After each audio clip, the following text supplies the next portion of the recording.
Down a quiet road in a small village in West Sussex, there's a derelict house. If you drove past it, you'd be excused for not even seeing it. But in 2007, this house became a crime scene. Join me as I take you inside the house where Claire Edrich was murdered. Edward, or Ted Edrich, was at the time a 69-year-old former lecturer and businessman who lived with his wife Claire in the quaint village of Lowfield Heath near Crawley, West Sussex.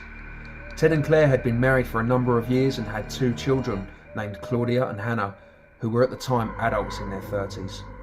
Life for the Edriches was good, and they settled into their home on Poles Lane to raise their 2 daughters in the peaceful countryside. But on January the 30th, 2007, things would change forever. Ted and Claire had been plagued by financial difficulties for a number of years, but in the months leading up to the tragic events of January the 30th, the Edrichs had been hounded by debtors to pay back money for credit cards and loans the couple had taken out. The 4-bedroom country house on Poles Lane had been up for sale for a number of months, but due to the planned expansion of Gatwick Airport, that would inevitably mean that the demolition of several homes in the surrounding area. Because of this, the house was not selling for the asking price of £575,000.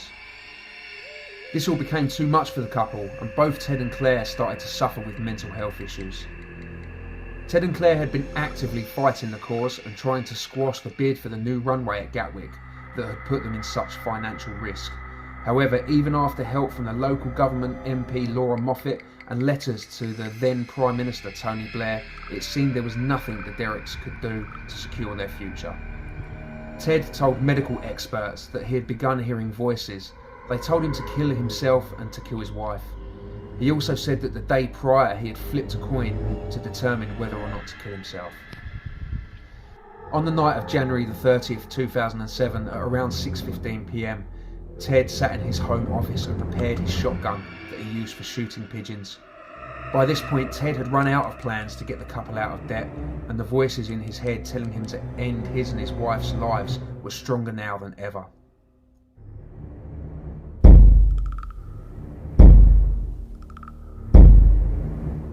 At around 6:30 p.m, Ted walked calmly down the stairs to the living room where Claire sat in an armchair in front of the television after finishing her dinner.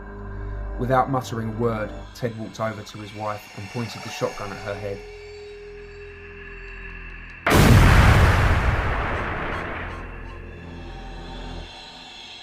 Ted later explained to investigators that he didn't remember pulling the trigger, but remembered a loud bang and the room filling with smoke. As the smoke cleared, Ted realised he had killed his wife, Claire. Ted's plan had been to then turn the gun on himself after killing his wife. However, the shock of what had just happened made Ted snap out of his plan and panic. He called his daughter Claudia and told her he had killed her mother. At first she didn't believe him, but after he explained exactly what had happened, Claudia called the police. Ted's last words to his daughter that night were, "Tell them I'm not armed and not dangerous." Minutes later, officers from Sussex Police arrived at the home and were let in by Ted.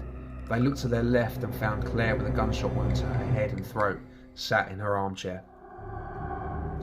Interestingly, Ted had made another call before the police arrived to the house, to Laura Moffat, the MP who had been helping the Edrichs while they were trying to stop the planned runway expansion.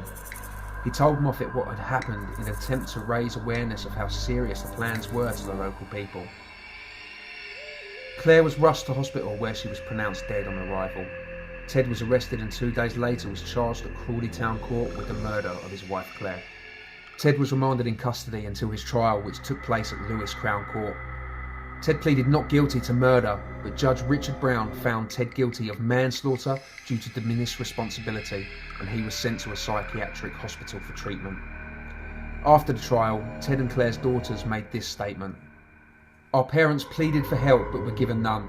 They were let down by professionals who did not recognise the extent of our dad's illness, and financial organisations who hounded them for repayments they could not meet. We hope lessons are learnt from this, so the lives of others are not destroyed in this way." Claire's brother, Eric Scott, said that he blamed BAA for the pressure the runway expansion had put on his brother-in-law that drove him to commit this awful crime. I would like to say my condolences to the Edrich family and anyone who knew Claire Edrich. If you or someone you know is suffering with financial difficulties, I've put some useful links down below in the comments section. If you've enjoyed the video, please hit the thumbs up button and consider subscribing. Hope to see you again next time for a case of True Criminals UK.